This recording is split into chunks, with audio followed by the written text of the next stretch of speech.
Thank you, everybody, for coming. It's wonderful to see a big crowd here. And Stuart and I have known each other for a long time. I haven't seen much of him lately since he moved to Hawaii, mostly, and the pandemic, of course, has prevented a lot of that. As he mentioned, I have a new book out called The Three Ages of Water. It's sort of the human history of water, the role that water played in the beginning of the universe and the beginning of our solar system and our own evolution. Stuart said, what did you call us? Hydrosapiens? Yes. And in fact, water was incredibly important for the evolution of Homo sapiens. The fact that our early ancestors were able to manage and manipulate water to their advantage over other species, I think really has helped us become the dominant species on the planet. And that's the first age of water that I describe as sort of this early history through the first empires and their control of water in ancient Mesopotamia and the Indus Valley in China, the role that spirituality played in the religions of water. All major religions have water at their core. And until we got to a point really when populations started to outgrow our ability to just live off the land. We moved from hunter-gatherer communities to agricultural communities. And the second age of water I describe as really our age. It's an age when science and technology and culture and art sort of brought the advances that we now benefit from, the technologies that we benefit from, the science that taught us what water-related diseases were and how to cure them, the water laws and institutions that, again, we rely on. And that's our age, but the second age really brought unintended consequences. The water crisis that we think about, the third age of water in my book, is my positive vision for the future. Stuart said I'm an optimist, and I am an optimist. I believe we will ultimately solve our water problems. And I talk about in the book how we could solve our water problems and the challenges that we face in overcoming the barriers to moving forward, but the success stories that I see all around us. And I guess we could talk about some of those. So that's sort of a quick overview of what the book is and where I've been spending a lot of my time lately. So could you just share, some of these details about how we're using less water, whether personally, through agriculture, through some industries, steel and otherwise? So one of the reasons I'm optimistic is because I see all around me in the work that I've been doing, in the travels I've done, and the people I've met, smart things happening around water, innovations in technology, but innovations also in the environment and innovations in institutions. Total water use in the United States, for example, for everything, is less than it was 40 years ago, despite the fact that the economy has grown, our population has grown, our water use has gone down. And that's because of improvements in efficiency, improvements in technology, regulations that have changed things, commitments on the part of individuals to change the way they use water, in industries that are getting smarter about doing more with less water, farmers that are growing more food with less water. It's sort of a remarkable fact that people don't know. That fact alone, that we use less water today than we used 40 years ago, and much less water per capita because population has grown, is an example of the fact that we can move in the right direction. And you talk about this third age, Peter, as the soft path. I love that. And the soft path really originates from work that Amory Lovins did many, many years ago on energy. Wrote a book called The Soft Path for Energy in 1976 or 77 it was, that it described for the energy world the way we had to rethink our energy systems to move away from some of the unintended consequences of our energy policies. And the soft path for water says, let's think about alternative ways of thinking about supply. Supply in the past in the water world meant drilling another groundwater well, overdrafting another river, building a pipeline from another watershed, taking more water out of the environment. And there are new supply strategies that don't require damaging the environment, like water reuse.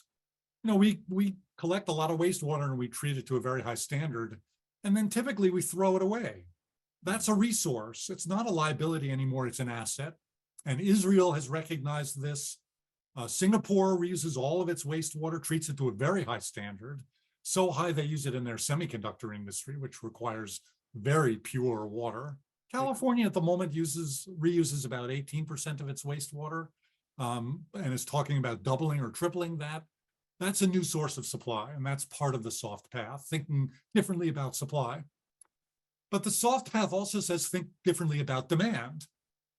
In the old days, it was assumed that population would grow and the economy would grow, demand for water would grow.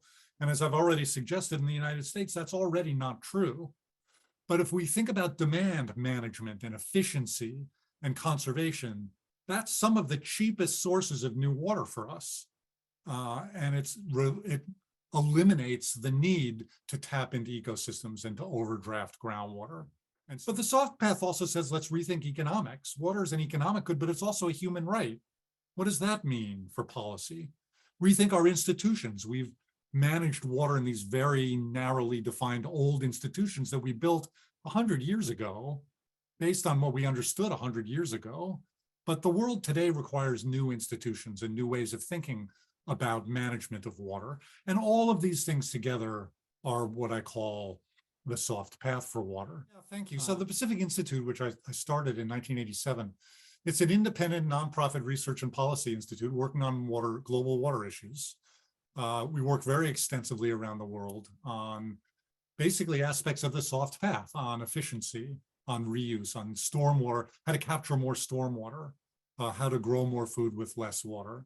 What does resilience mean for the water community? What kinds of institutions might be more appropriate in a modern world to manage water?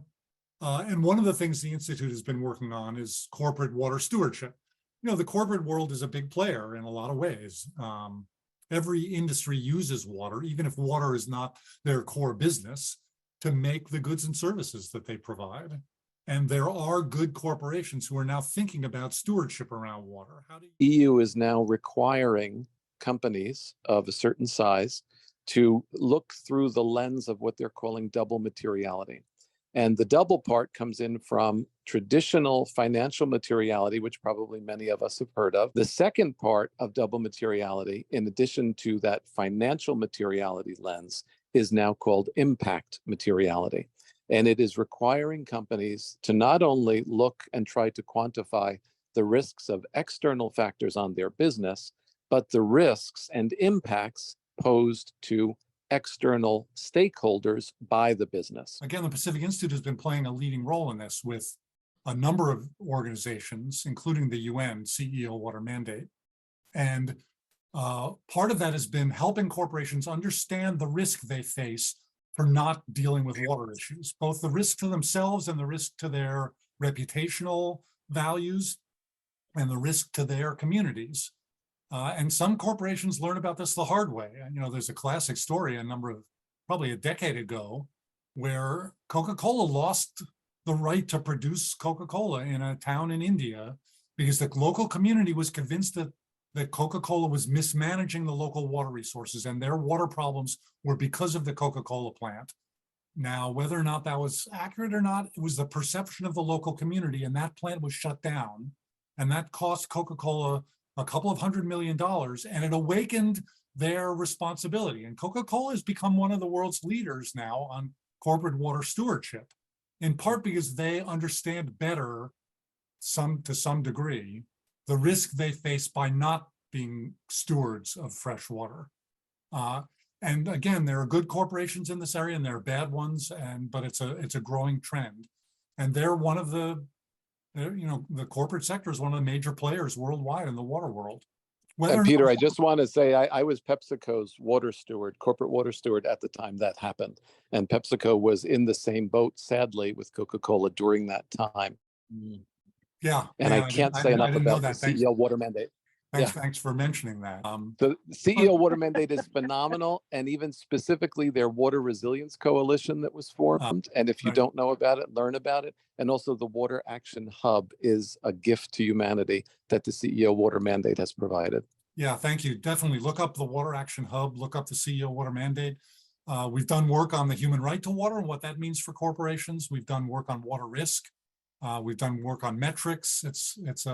There are a lot of good resources there.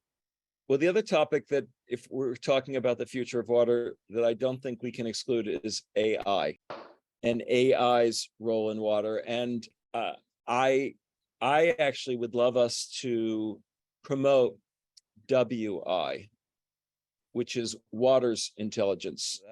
So of course, one of the challenges with AI is that it's only as good as what you train it on. And if we're training our water intelligence systems based on strategies from a century ago, rather than what we now know to be the critical issues and the critical solutions, then AI is not going to help us. It's going to point us in the old, wrong directions. There is a growing interest in using smarter computer systems to manage our water resources, to detect things faster, to respond faster. Those are potentially enormous advantages. We have seen a couple of instances where computer systems that control our water systems have been hacked for political purposes. That's of course a growing risk because we depend on computer systems to manage our water resources. But it just requires being more smarter about what we're connecting and how we're designing those systems to protect those systems from these outside influences. And we're again at the beginning stages of that. John Hogan, you want to have any comments as one of our leading experts in AI and deeply involved in that with water?